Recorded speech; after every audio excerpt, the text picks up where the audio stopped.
What is classical liberalism? Unpacking David Boaz's perspectives. Buckle up and enjoy the ride through the swashbuckling realms of freedom, limited government, and invisible hands.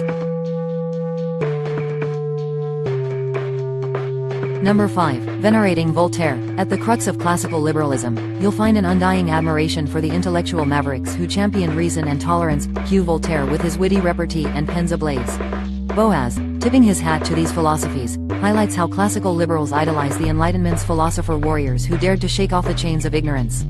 They were the original rebels with a cause, to question everything, especially authority, and fight for the individual's right to think freely, speak freely, and be fearlessly authentic. With a maestro like Voltaire writing the compositions, Boaz paints a vivid picture of how classical liberalism continues to pay homage to the virtues of reason and critical inquiry. Number 4. Dance of the Invisible Hand. Here on our whimsical romp, we stumble across a curious creature called the Invisible Hand, frolicking amongst the markets with grace and laissez-faire flair. Boaz, being the astute observer, depicts this hand as both elusive and omnipresent in the marketplace, a choreographer making sure everyone knows the steps to prosperity. Classical liberalism's reverence for the self-regulating market is like a grand ballet where voluntary exchanges occur, leaving room for innovation and spontaneous order to bloom. Audiences may sit agog as the curtain rises on a spectacle of supply and demand, all guided without a controlling dirigible. Boaz assures us, just trust the process and let the free market tango on.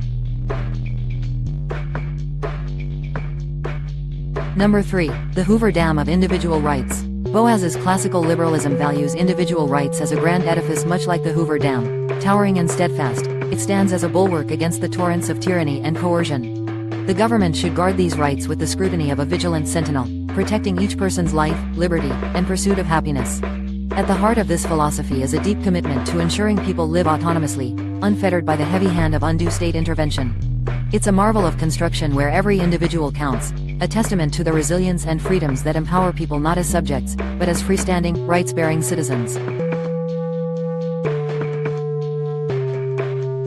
Number 2. The Night-Watchman State. The Night-Watchman State.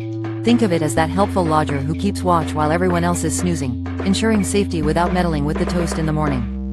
Boaz portrays this idea as a core tenet of classical liberalism, a state whose key mandate is to provide a sturdy framework, not a micromanaging snarl of red tape.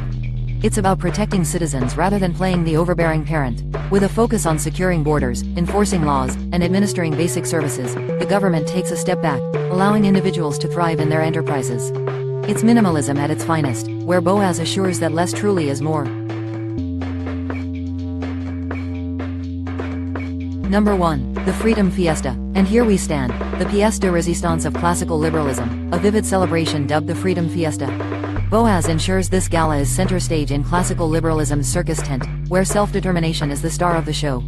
Freedom, in Boaz's world, is more than a buzzword.